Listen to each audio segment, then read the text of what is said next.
Iran में एक और बड़ा चेहरा खत्म हो गया, लेकिन क्या इससे ईरान कमज़ोर पड़ जाएगा या फिर इजराइल की तरफ से ये महज एक और वार है जिसका असर सीमित ही रहेगा। इजराइल ने ईरान की सत्ता के बेहद ताकतवर चेहरे अली लारिजानी को मार गिराया है। लारिजानी ईरान की सुप्रीम नेशनल सिक्योरिटी काउंसिल के सचिव थे, यानी सुरक्षा और रणनीति के बड़े खिलाड़ी। लेकिन ईरान के विदेश मंत्री अब्बास अराक्ची का कहना है कि इससे ईरान की व्यवस्था पर कोई बड़ा असर नहीं पड़ेगा।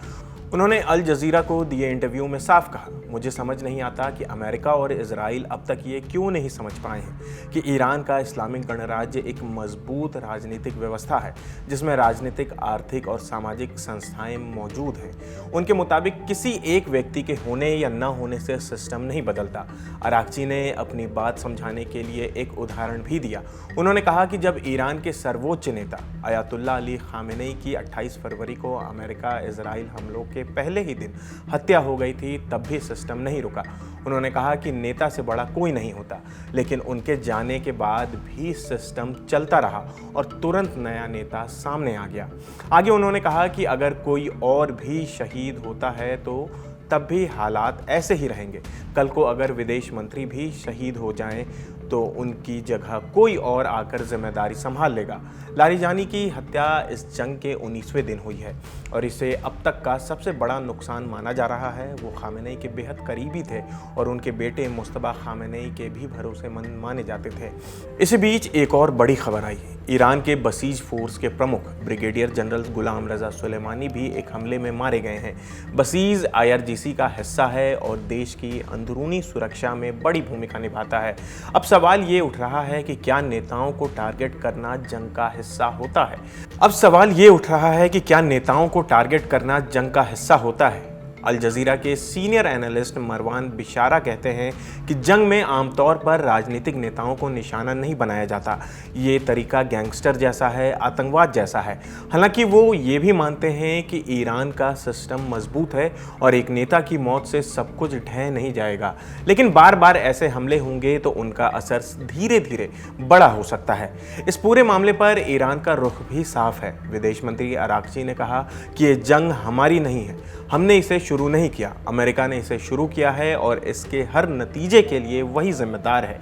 उन्होंने ये भी कहा कि इस जंग के इंसानी और आर्थिक नुकसान को सिर्फ ईरान ही नहीं बल्कि पूरे इलाके और दुनिया को झेलने पड़ेंगे।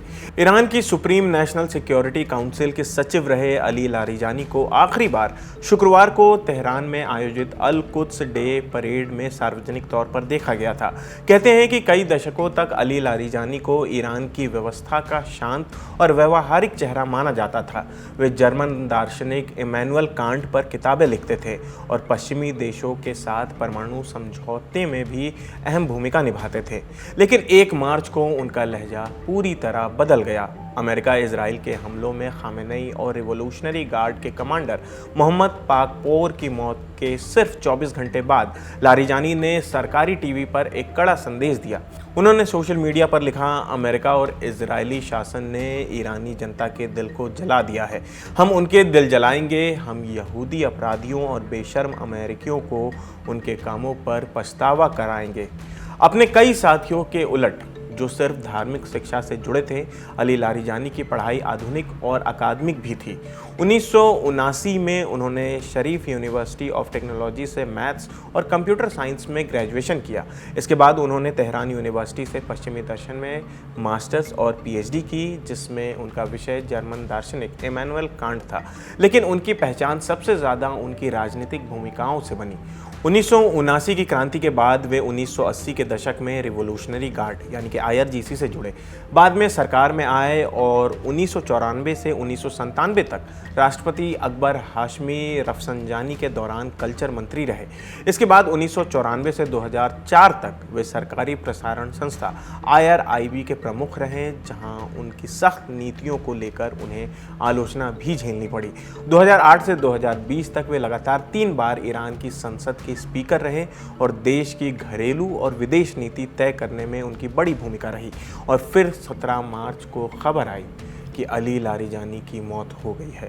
तो फिलहाल इस खबर में इतना ही। आपकी इस खबर पर क्या राय है हमें कमेंट करके ज़रूर बताएं। मेरा नाम आसिफ है, कैमरे के पीछे हमारे साथी दानिश हैं। देखते रहिए दी ललन टॉप। शुक्रिया।